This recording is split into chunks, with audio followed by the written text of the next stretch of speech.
What's up, everybody? My name is Pat. I'm the owner of Old Fashioned PB&J. You can find me on Instagram and eBay. I'm also on the CGC forum as Old Fashioned PB&J, also known formerly as The Resurrection.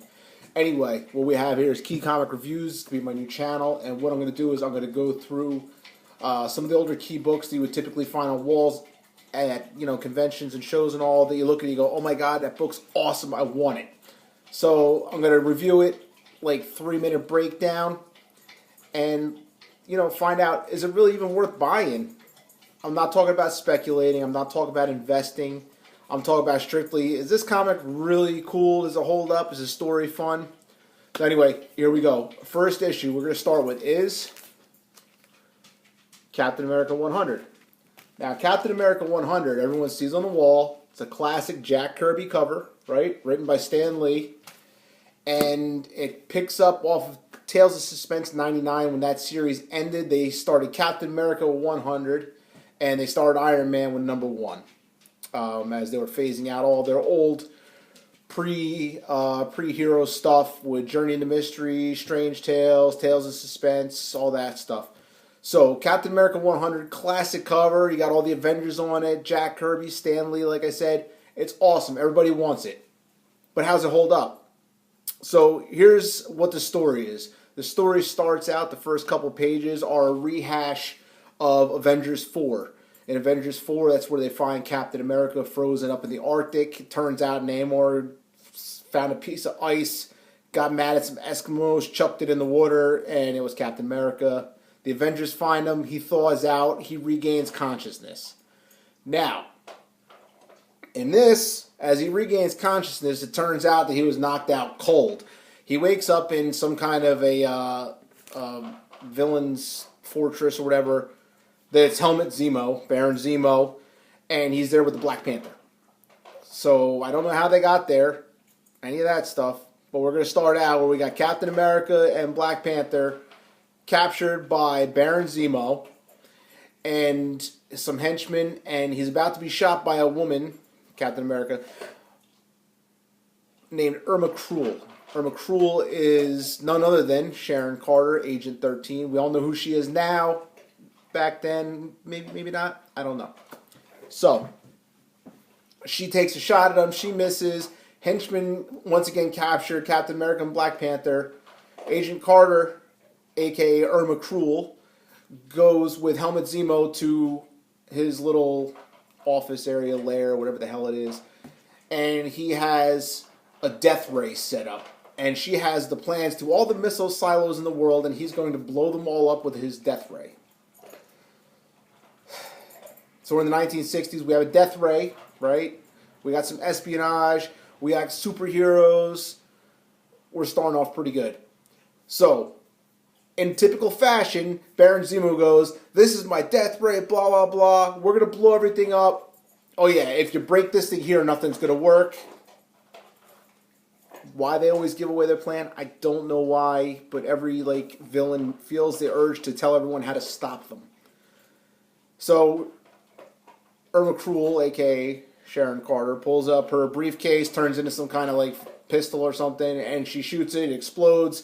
Death ray is now useless. Zemo tells his henchmen to get her. Captain America and Black Panther break in. He sounds an alarm. Now all the henchmen in this whole hive area are going to come running at him. So Black Panther and Captain America and Agent 13, Sharon Carter, take off through a vent. One of the henchmen says, should we go get them? He goes, no. They're going right where I want them to my creation called Destructon. Destructon is an invincible superhuman, I guess, created by Baron Zemo. So our heroes break through the other end of the vent, and there he is, right? So Cap starts trying to fight him, nothing's happening. Black Panther is trying to protect Agent Carter. He gets into the fight. They're not able to hurt the guy. Then Captain America says, oh, look. See those 2 wires hanging out of his stomach? What if we pull them? What'll happen? Well, of course, this is what he does. The guy goes stiff as a brick and falls over like he's a lawn ornament.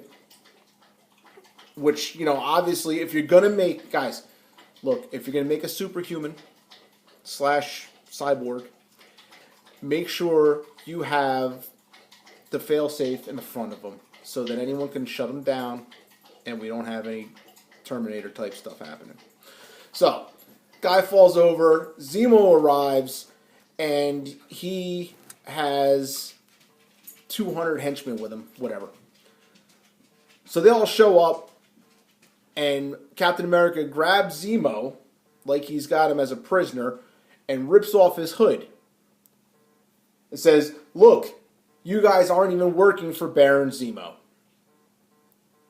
Which turns out it was actually just his pilot. Okay, great. So the henchman goes, well, now how are we supposed to get paid? So he shoots him in the stomach and kills him. So the pilot's dead. Black Panther says, if you all surrender now, I will give you a fair trial. So I guess maybe we're in Wakanda. This was never really disclosed in this issue. I don't know. So they all surrender because, you guessed it, there's nobody there to pay them.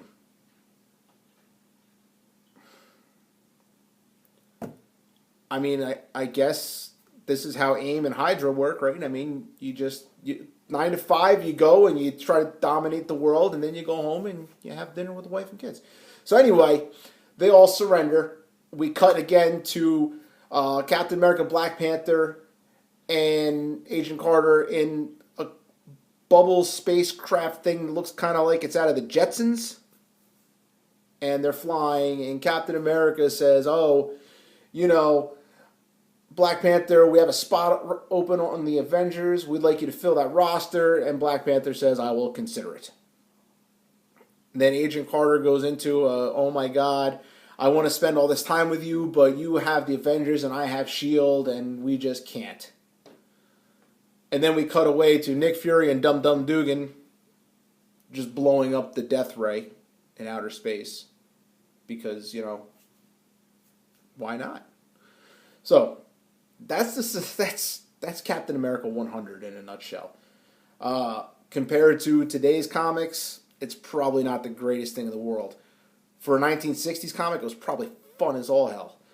So, I give it like a B minus, mostly B minus, because honestly, like, the story's kind of hokey, which you'd expect it to, but there's just too much stuff that I'm like, well, how did they get there? What are they doing there? I mean, Nick Fury is literally there for like 4 panels. I don't know. The cover is great. It is as iconic as it gets. So if you're like, I mean, I own books just for the cover. I'm not going to lie. I'm like a key issue, classic cover collector, whatever. So that's pretty cool. You got some really classic Jack Kirby artwork inside. You have a couple space panels that are just out of this world. They're just classic Jack Kirby. I love it. The story, mediocre. We'll call it mediocre. But, you know, it's Stan Lee. I mean, it's true to what Stan Lee did. So that part's pretty cool as well. So overall, like I said, I'll give it a B minus.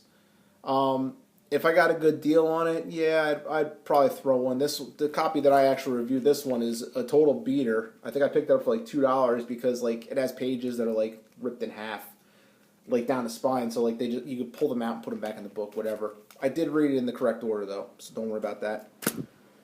So that's it. So like I said, every week I'm going to do one of these. This was my first one, so it's going to be a little bit longer. I'm going to try to break them down a little bit faster. But I hope you guys enjoyed it. And if I'm off on this, let me know. And if you agree with it, let me know. But either way, let me know. Thanks, guys.